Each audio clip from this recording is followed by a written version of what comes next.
Turabasuhuje inshuti muteze amatwi ya ry'Amerika tubaha ikaze mu makuru yacu mu gitondo kuri iki cyumweru hano i Washington DC muri kumwe na Jeffrey Mutagoma. Amakuru yacu turahera kuri mu karere k'ibiyaga bigari byo muri Afrika, nyuma turakomereza ku kiganiro ejo mutegurirwa n'urubyiruko rwo mu Rwanda, naho guhera saa 12 n'ikiganiro dusangira ijambo nk'uko bisanzwe buri cyumweru. Reka duhere mu Burundi. Abaturage bo muri zone Gatumba y'intara ya Bujumbura bavuga ko imyuzure iturutse ku mvura nyinshi yaguye muri ako gace yatumye badindira mu iterambere kubera ibyo yasize yangije. Ubutegetsi bwo buravuga ko bwashyizeho komisiyo ishinzwe kwiga ku buryo bwo gushakira umuti ingaruka z'ibiza biterwa n'imihindagurikire y'ibihe. Inkuru y'Ijwi ry'Amerika yiteguye yifashishije abanywanyi bayo mu Burundi, turagezwaho na Desire Hatungimana. Abajejwe intwaro mu ntara ya Kirundo bavuga ko amakomune ya Busoni, Bugabira na Kirundo ari akarigwa no kwakirwa n'uruzuba rwinshi ruturutse kuhindagurika ry'ibihe. Buramatari w'intara ya Kirundo Albert Hatungimana avuga ko bariko barakora amahimiriza mu banyagihugu kugira bose bijukire kuvomera imirima bikoze ku mazi yo mu biyaga. Mw'ubu buhinga rero bwo kuvomera imirima n'ubuhinga turiko turahimiriza natwe abenegihugu bo mu Kirundo, kuko nawe haheze imyaka 2 tutabona urwo ruzuba. Abenegihugu barashoboye kurima, hanyuma bagira Imana akavura karagwa. Hanyuma rero ubu twatanguye kandi turiko turabandanya umugambi wo kuvomera imirima niyo nyishu irama. Abahinga batubwiye yuko ishobora kuha ubushobozi abenegihugu mu guhangana n'ubwo ruzuba, kuko iyo ubwo ruzuba ruje nta mvura isubira kugwa, imirima yose yarimwe ica yuma, hanyuma abenegihugu ntibimbure, hanyuma agaca haba inzara. Bamwe mu barimyi bavuganye n'isoko ryacu muri komine ya Busoni bavuga ko umwimbo wagenze neza muri uno mwaka bagereranije no myaka y'imbere batarashobora guhangana n'uruzuba. Ubu utwara rose ibigori, abarimye mu mwonga hanini nyatwara rose nako gaceri. Muri rusange twavuga ko byifashe neza gusumba nk'ubwa mbere. Ihindagurika ry'ibihe rigira ingaruka mbi no ku binyabuzima byo mu biyaga, ariko nahone buramatari w'intara ya Kirundo avuga inyishu yabonetse biciye mu kubikingira. Nk'ikiyaga Gweru cyo muri komine ya Busoni kiramaze gutera imbere mu bijanye no gukingirwa. Inyuma y'amezi 6 umugambi wo gutunganya ibiyaga by'isuka mu kiyaga Victoria ufashije gukingira mu ntwaro bavuga ko ingaruka zishimishije. Kukaba nkako uharavye urabona ko imetero 50 zagezwa gusigara hagati y'ikiyaga n'aharangurirwa ibikorwa zubahirijwe. Hambavu y'inyungu mu burimyi, abarovyi bavuga ko umwimbo w'ifi wiyongereye no mu bihe hatse uruzuba. Kuba Imana dufashe imvura ikagwa, zafi zivyarira urabona ko hatotahaye.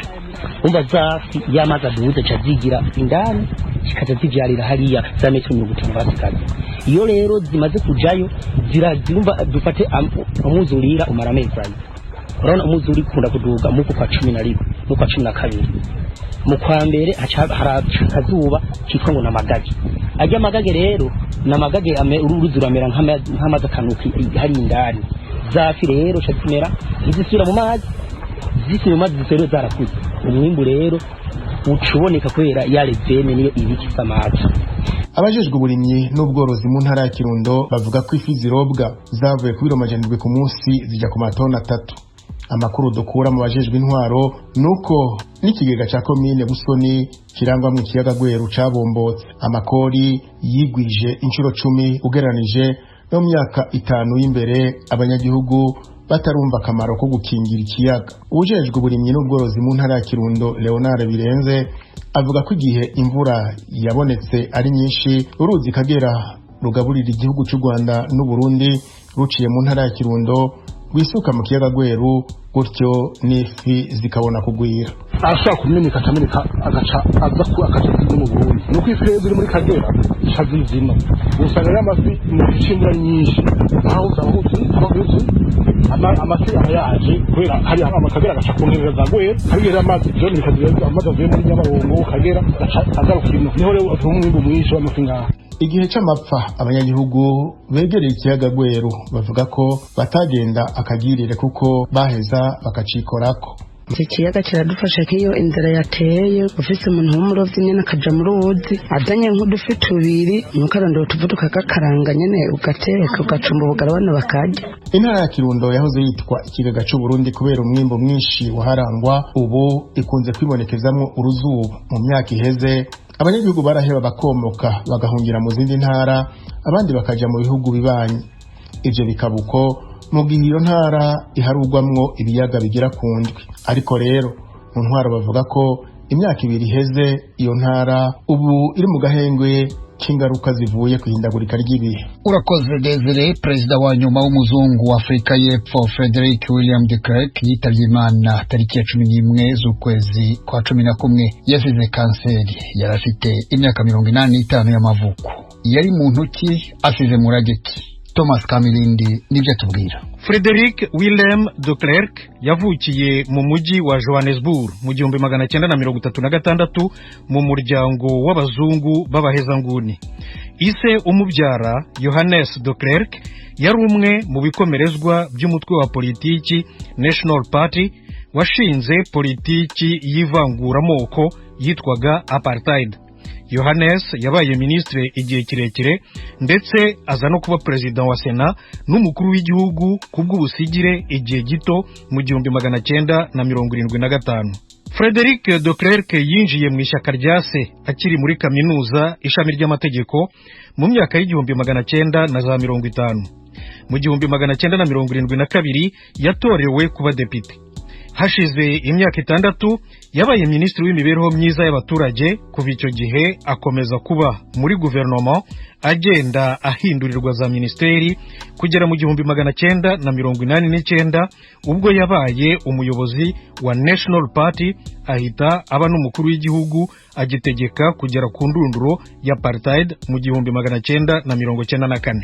Nk'uko Nelson Mandela yabyanditse mu gitabo cy'ubuzima bwe Longue Marche pour la Liberté, nta kintu na gito mu mibereho ye cyerekanaga ko de Klerk yatekereza guhindura amatwara. Mu 2006 ubwo de Klerk yizihizaga isabukuru y'imyaka 70 y'amavuko ye, Mandela yaramwandikiye ati wagaragaje ubutwari abandi batari barigeze bagira. Nyuma yaje gutangaza ko de Klerk ariwe mutegetsi w'umuzungu yabonye ko ari indakemwa mu mishyikirano yagiranye nabo. Mu myaka y'1980 Nelson Mandela yatangiye kuganira mu ibanga rikomeye cyane n'ubutegetsi bw'abazungu akiri muri gereza. Nk'uko yabyanditse mu gitabo cye, bamubwiraga ko bashaka kumurekura ariko akareka ibya politiki akajya gusazira iwabo ku ivuko. Buri gihe yarabyanze, biza kugeraho abumvisha ko atazareka politiki uko byagenda kose kandi ko azemera gufungurwa ari uko bagenzi be b'imfungwa babanje kurekurwa n'imitwe ya politiki yari yaraciwe ikabanza gukomorerwa. Bagenzi ba Mandela bafunguwe mbere ye koko barimo Walter Sisulu, Ahmed Kathrada, Govan Mbeki, ise wa Thabo Mbeki, Dennis Goldberg, Raymond Mlaba, Lionel Bernstein, Elias Motsoaledi na Andrew Mlangeni. Nyuma yabo Mandela nawe yakurikiyeho aza kurekurwa. President de Klerk yabitangaje bwa mbere ku buryo butunguranye muri disikuru y'agatangaza yavugiye imbere y'inteko ishinga amategeko ku itariki ya 2 y'ukwezi kwa 2 1990, nyuma y'amezi 6 gusa yari amaze ku buyobozi bw'igihugu. Today I'm able to announce far-reaching decisions. The prohibition of the African National Congress. President de Klerk nawe warabonanye kenshi na Mandela aravuga ko guverinoma ye yafashe icyemezo cyo gukomorera amashyaka yarwanyaga leta arimo ANC ya Nelson Mandela no gufungura Mandela ubwe nta yandi mananiza, nta nzitizi, nta n'inkurikizi.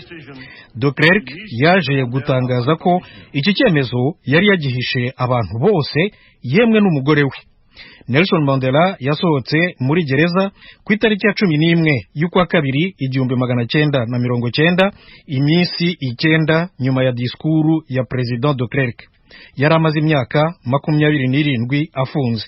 Mu 1993 Mandela na de Klerk basangiye igihembo cy'amahoro cyitiriwe Nobel. Mandela na ANC bakomeje imishyikirano na leta y'abazungu iza kubyara amatora ya mbere na mbere abirabura bagizemo uruhare mu 1994 niyo yahaye Nelson Mandela kuba perezida wa mbere na mbere w'umwirabura wa Afrika y'Epfo. De Klerk yamubereye vice perezida wa kabiri naho Thabo Mbeki aba vice perezida wa mbere. De Klerk yeguye muri guverinoma mu 1996 ahita ava no mu bya politiki yigira mu kiruhuko. Nyuma yaje gutangaza ko we na Mandela babaye inshuti bakajya ndetse basurana mu ngo zabo. Naho ikigo cyitiriwe Nelson Mandela Foundation cyatangaje nyuma y'urupfu rwa Frederick de Klerk ko we na Mandela bazahora ari nk'inyabubiri idatana mu mateka ya Afrika y'Epfo. Ijwi ry'Amerika. Nyuma yo kujya mu kiruhuko abantu ntibumvaga kimwe Frederick de Klerk. Kubirabura benshi ntaho yakwitandukanyiriza na politiki ya apartheid n'ubwicanyi leta y'abazungu yabakoreye. Ndetse hari n'abirabura bavuga ko ubu bwicanyi bukwiye kwitwa genocide. Naho ku bazungu bamwe na bamwe de Klerk ni intati yarabatengushye ntiyagombaga kwemera ko apartheid iranduka. De Klerk nawe ntiyigeze yemera ko yaba yaragize uruhare mu mabi ya apartheid. Yenyegeje ndetse umuriro mu kwezi kwa kabiri 2020 ubwo yatangazaga kuri televiziyo SABC ya leta ya Afrika y'Epfo ko apartheid atari icyaha kibasiye ku muntu nk'uko inama rusange y'umuryango w'abibumbye Loni yayise mu mwanzuro wayo yemeje mu 1966. Abantu benshi babyamaganiye kure. Abanyamakuru, abaharanira uburenganzira bwa muntu n'abanyapolitiki barimo Thabo Mbeki wabaye perezida wa Afrika y'Epfo kuva mu 1999 kugera mu 2008. De Klerk amaze kubona ko bikomeye yasohoye itangazo asaba imbabazi. Ariko amazi yari yarangije kurenga inkombe, nta numwe gusaba imbabazi bye byigeze binyura muri Afrika y'Epfo. Frederick de Klerk yanze gutabaruka ajyanye uwo mutwaro. Bityo muri video y'iminota 7 yasize itangazwa nyuma y'urupfu rwe n'ikigo cyamwitiriwe De Klerk Foundation yasabye imbabazi ku banyafrika y'Epfo ariko ntikivuga igihe iyi video yafatiwe. In this last message repeat, I, without qualification, apologize. De Klerk aravuga ko yemeraga apartheid akiri muto, ariko ko yahinduye ibitekerezo mu myaka y'1980. Ati nasanze apartheid ari ishyano, nsabye imbabazi mbikuye ku mutima kandi ntambereka. Nsabye imbabazi z'amabi apartheid yakoreye abirabura, abahinde, abaturage b'imvange n'abandi bose batari abazungu.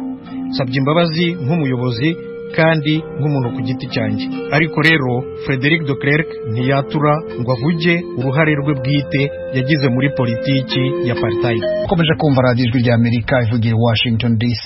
Ubu tugeze mu mwanya wahariwe ikiganiro ejo cy'urubyiruko rwo mu Rwanda. Tubahaye ikaze mu kiganiro ejo ngaruka kwezi ku burenganzira bwa muntu. Ntimujye kure. Nikoze ndakumva. Ubundi byo numva ngo uburenganzira bwa muntu bishatse kuvuga iki? Ubwo burenganzira se nubuhe? Ndamutse ntasobanukiwe n'icyo amategeko abivugaho ntabariza he mu by'ukuri. Ese nawe waba wibaza nk'ibi bibazo? Kurikira ikiganiro ejo buri wa gatandatu wa nyuma w'ukwezi usobanukirwe byimbitse uburenganzira bwawe.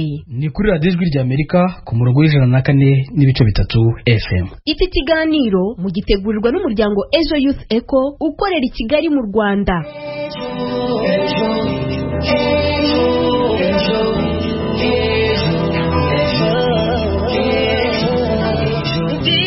Ikaze cyane uteze amatwi Radio Ijwi ry'Amerika ivugira ku murongo w'104.3 FM. Iki ni ikiganiro ejo mutegurirwa n'umuryango Ejo Youth Echo ukorera i Kigali mu Rwanda. Mu kiganiro cy'uyu munsi mugiye kubana nanjye uyisabye Christine ndetse na mugenzi wanjye Doris Mugisha. Doris, umeze neza? Yego meze neza. Wowe umeze gute? Nanjye ndaho ndashima Imana. Tudatinze rero uyu munsi tugiye kuganiriza kuki abakunzi bacu. Mu kiganiro cya none tugiye kuganira ku burenganzira bw'abakozi mu bihe bidasanzwe, by'umwihariko mu gihe cy'ihungabana ry'ubukungu cyangwa icyorezo bitewe n'uko bamwe mu bakoresha batubahiriza amasezerano y'abakozi babo. Muri iki kiganiro turaza kumva ubuhamya bw'umwe mu bantu bagezweho n'ingaruka z'uko yahagaritswe mu kazi ariko amasezerano ntahabwe agaciro. Muri iki kiganiro kandi turaza kumenya icyo itegeko ry'umurimo mu Rwanda rivuga kuri iki kibazo. Ibyo nibyo tuzaniye abakunzi bacu uyu munsi. Bakunzi bacu, ntimujye kure rero y'inyakiramajwi zanyu, tubahaye ikaze mu kiganiro cya none. Iki ni ikiganiro ejo mukomeje gukurikira kuri radiyo ijwi ry'Amerika, aho uyu munsi turi kuganira ku burenganzira bw'abakozi mu bihe bidasanzwe, by'umwihariko mu gihe cy'ihungabana ry'ubukungu cyangwa icyorezo, bitewe n'uko bamwe mu bakoresha batubahiriza amasezerano y'abakozi babo. Doris, ingingo ya 21 mu gitabo cy'amategeko agenga umurimo mu Rwanda ivuga iki? Iyo ngingo ivuga ku isubika ry'amasezerano y'umurimo kubera impamvu z'ubukungu cyangwa se iza tekinike. Ivuga ko umukozi adashobora gushyirwa mu gihe cyo kudakora ku mpamvu z'imirimo mike inshuro imwe cyangwa myinshi mu gihe kirenze iminsi 90 mu mwaka umwe. Iyo igihe kivugwa mu gika cya mbere cy'iyi ngingo kirenze, bifatwa nk'aho umukozi yasezerewe agahabwa imperekeza ziteganywa n'itegeko. Nyamara kubera ibihe bidasanzwe byatewe n'icyorezo cya COVID-19, hari abavuga ko uburenganzira bwabo nk'abakozi butubahirijwe. Urugero ni umubyeyi utarifuje ko amazina ye atangazwa mu karere ka Kirehe, wahoze ari umucungamutungo kuri kimwe mu bigo byigenga byo muri kano karere. Avuga ko yamaze amezi 10 ahagaritswe ku kazi, ariko uburenganzira ateganyirizwa n'amategeko ntibwubahirizwe. Ibindi reka tubyumve mu kiganiro kigufi uyu mubyeyi yagiranye na mugenzi wacu Marie Claire Isingizwe. Nakoraga mu burezi hagati muri corona, baza kuduhagarika batubwira yuko tuzongera gukomeza gukora ari uko corona yarangiye, cyangwa se ministeri yashyizeho igihe cyo kongera gutangira amashuri. Batubwira yuko nayo twahembwaga bazayagabanya. Wumva ari ubuhe burenganzira bw'umukozi butubahirijwe kuri wowe? Uburenganzira bw'umukozi butubahirijwe ni uko mbere yuko akazi gahagarara twari dufite amakontra twahagaritswe zitararangira. Tuvuge hari nk'akazi dukora nubwo twari turi muri enseignement, tugomba gukomeza gukora no muri vacances. Nicyo gihe bari baraduhagaritse, baraduhaye amabaruwa yuko tugomba guhagarara mu kazi. Twakomeje gukora ariko tugakora nta kintu baduhemba. Ibyo rero nabyo twabonye ari imbogamizi kandi atari ibintu byiza. Burya nubwo hariho ikibazo cya corona, yego twarabibonaga ko ari ubushobozi bukeya, ariko bagombaga kuvuga bati nk'abantu mwakomeje mugakora mu kazi, hari akantu runaka tuzabaha, yenda ibihe bizagenda neza, ubundi tugira ikintu na kimwe tubibukira, tuvuga tuti kuri iki gihe aba bantu baritanze bakoze igihe kingana gutya, nta kintu bari guhembwa ntaki, ariko reka tugire ikintu tubaha. Ibyo rero ntabwo twigeze tubibona. Burya tubona harimo kwikunda bikabije, ntabwo twigeze tubasaba yandi mafaranga, twararekeye ko yabasaba. Turi kugenda tugana ku musozo, ariko ndagira ngo dusubire inyuma gatoya. Wumva hakorwa iki kugira ngo uburenganzira bw'abakozi niyo haba mu bihe bidasanzwe bujye bwubahirizwa? Jewe icyo mbona igishoboka ni uko umukoresha nawe agomba kwishyira mu mwanya w'umuntu, akareba akavuga ati niba uyu muntu nyirizina hari icyo ari gukora nanjye ari kunkorera gishoboka, reka nanjye ngire uko namugenza. Ikindi, burya na leta nayo ibigomba gutekereza kuri abo bantu badafite ubushobozi, cyane ko bagiye bavuga ngo bazabafasha muri prive. Rwose ntabwo ari abantu bose bagiye babona ubwo bufasha kuko byari bikwiriye, kimwe n'ahandi hose. Icyo rero ni ikintu leta yari kwiriye kuba yakigaho, yenda n'ikindi gihe yenda hazaza n'ikindi kiruta iki ngiki cya corona, leta ikiga ku bantu bose ikavuga iti niba dufasha abacu bakaba barahembwe umwaka wose, reka dufashe n'aba ngaba kuko barerera u Rwanda, baba bashaka kugira ngo bazamure abana bazagira icyo bageraho ejo cyangwa bazafasha igihugu. Reka dushimire uyu mubyeyi wo mu karere ka Kirehe umaze kudusangiza ubuhamya bwe, ndetse na mugenzi wacu Marie Claire Isingizwe bagiranye iki kiganiro. Tubonereho kandi twihanganisha uyu mubyeyi ndetse n'umuryango we. Mu gihe mukomeje kudusangiza ibitekerezo byanyu, reka twakire mugenzi wacu Uwikeza Christela abidusomereye kugira ngo twumve namwe icyo mutekereza kuri iyi ngingo. Umwanya ni uwawe Christela. Bakunzi b'ikiganiro mudukurikiye, nanjye ndabasuhuje. Ngiye kubagezaho ubutumwa mumaze kudusangiza ku nsanganyamatsiko y'uburenganzira bwa muntu ngaruka kwezi, aho turi kuganira ku burenganzira bw'abakozi mu bihe bidasanzwe. twihuse reka duhere kuri Shyaka Steven uherereye mu karere ka Rwamagana aho yagize ati abakozi n'abakoresha bose bagerwaho n'ingaruka. Abakozi ntibakwiye kwirukanwa ahubwo inzego zibishinzwe zashyiraho uburyo bwo guhangana n'icyo kibazo mu bihe bidasanzwe. Naho Hakizimana Ezekiel uherereye mu karere ka Nyamasheke yagize ati abakozi n'abakoresha bakwiye gusobanukirwa amategeko abagenga bakumira ihohoterwa bakorerwa. Uko ishaka Ferdinand uherereye mu karere ka Gasabo mu murenge wa Gisozi yagize ati njye mbona mu bihe bidasanzwe biba bitoroshye haba ku bakozi n'abakoresha, ahubwo leta niyo ikwiye gushaka igisubizo, abikorera nabo bagashaka uburyo bashyiraho ikigega kigoboka abakozi mu bihe bidasanzwe. Ubu nibwo butumwa mumaze kutugezaho, ariko mukomeze mubwohereze ndakomeza kubwakira. Arakoze cyane Uwikeza Christera, ndetse namwe mukomeje kudusangiza ibitekerezo byanyu ku ngingo turi kuganiraho uyu munsi, ku burenganzira bw'abakozi mu bihe bidasanzwe, by'umwihariko mu gihe cy'ihungabana ry'ubukungu cyangwa icyorezo, bitewe n'uko bamwe mu bakoresha batubahiriza amasezerano y'abakozi babo. Ubusanzwe hari bamwe mu bakoresha usanga bitwikira ibihe bidasanzwe bakirukana abakozi babo mu buryo bunyuranyije n'amategeko. Bityo mu kiganiro mugenzi wacu Nkurunziza Pacifique yagiranye na Uzamushaka Hasina hari ibisobanuro bimuhaye kuri iyi ngingo. Yego, uyu munyamategeko ukora mu muryango nyarwanda ugamije guteza imbere iyubahirizwa ry'amategeko mu Rwanda yasobanuye byinshi mu by'amategeko ateganya hagati y'umukozi n'umukoresha mu bihe bidasanzwe. Reka tumwumve mu kiganiro yagiranye na mugenzi wacu Nkurunziza Pacifique. Nk'uko bivuze, hari igihe mu mikorere y'abakozi n'abakoresha hagera igihe hakabamo ibihe bidasanzwe. Ni byinshi, ariko reka dufate iyo COVID-19 wari uvuze. Nk'uko itegeko rigenga umurimo ni itegeko nimero 66 akarongo kaberamye 2018 ryo kuwa 30 z'ukwa 8 2018 ni itegeko rigenga umurimo mu Rwanda. Ingingo yaryo ya 18 ivuga ku isubika ry'amasezerano y'umurimo. Hari impamvu nyinshi zishobora gushingirwaho umukoresha asubika amasezerano y'umurimo hagati ye n'umukozi.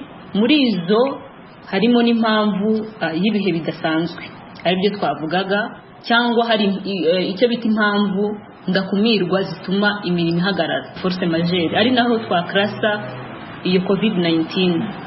Mu by'ukuri si ibihe biba biturutse ku mukozi cyangwa ku mukoresha, bikaba byasubika akazi ndetse na za nshingano umukozi yarasanye n'umukoresha zikaba zasubika. Iyi tegeko rirabiteganya, ariko kandi muri ibyo bihe bidasanzwe harimo uburenganzira umukozi aba agomba kugira ndetse n'umukoresha aba agomba kugira. Ubwo burenganzira n'ubuhe hagati y'umukozi n'umukoresha? Iri tegeko nanone mu ngingo yaryo ya 24 rivuga yuko umukoresha, aho ni mu ya ngingo ya 24 maze kukubwira, igika cya 3 muri degree ya mbere ivuga ko umukoresha atemerewe gusesa amasezerano y'umurimo mu bihe, hari liste ndende, ariko harimo bya bihe by'umukozi aba yasubikiwe amasezerano y'umurimo.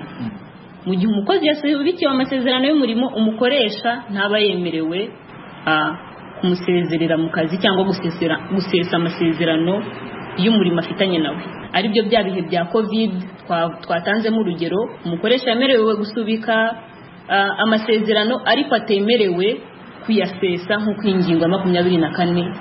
Ikindi kandi ni uko itegeko ry'umurimo riteganya uburenganzira bwo gusubizwa mu kazi nyuma yo gusezererwa kubera impamvu z'ubukungu cyangwa iza tekinike. Nk'uko twatanze urugero rwa COVID, ishobora gutuma habaho ibibazo by'ubukungu ndetse bikaba byatuma umukoresha asezerera umukozi mu kazi, ariko kandi itegeko rimuha uburenganzira bwo kuba yasubizwa mu kazi. Iyi ngingo ya 22 ivuga ko umukozi usezerewe ku kazi kubera impamvu z'ubukungu cyangwa iza tekiniki kandi akaba atarengeje amezi 6 uhereye igihe yasezerewe, afite uburenganzira bwo gusubizwa mu kazi adakoze ipiganwa iyo yujuje ibisabwa ku mwanya umukoresha akeneyeho umukozi. Iyo ayo mezi 6 arenze, bivuga yuko yongera agapiganirwa akazi nk'uko biteganywa n'amategeko. Inama natanga ni uko yaba ku mukozi yaba ku ruhande rw'umukoresha bagomba kubahiriza amategeko. Ikindi ni uko bagomba kubahiriza ibikubiye mu masezerano y'akazi bagiranye, yaba inshingano bafitanye hagati yabo ndetse n'uburenganzira buri wese agomba mugenzi we. Ikindi cyane cyane ku bakoresha ni uko batagomba kwitwikira ibihe bidasanzwe ngo bice amategeko cyangwa bakora ibinyuranyije n'amategeko muri rusange. Reka dushimire uyu munyamategeko uzamushaka Asina umaze kudusobanurira ingingo zinyuranye z'itegeko ry'umurimo kugira ngo abatabizi babimenye. Tubonereho tunashimire mugenzi wacu Nkurunziza Pacifique wamuganirije. Ese mwe mudukurikiye mubona hakorwa iki kugira ngo hubahirizwe uburenganzira bw'abakozi by'umwihariko bishingiye ku masezerano y'akazi mu bihe bidasanzwe? Ese hari igitekerezo wifuza kudusangiza ku ngingo turi kuganiraho uyu munsi? Twandikire kuri 0728024232 cyangwa se kuri 0787581411. Iyi nimero wanayitwandikiraho kuri WhatsApp. Wanadusanga kandi ku zindi mbuga nkoranyambaga nka Facebook, Instagram, Twitter na YouTube. Wandikamo Ejo Youth Echo ahashakishirizwa maze ukadusanga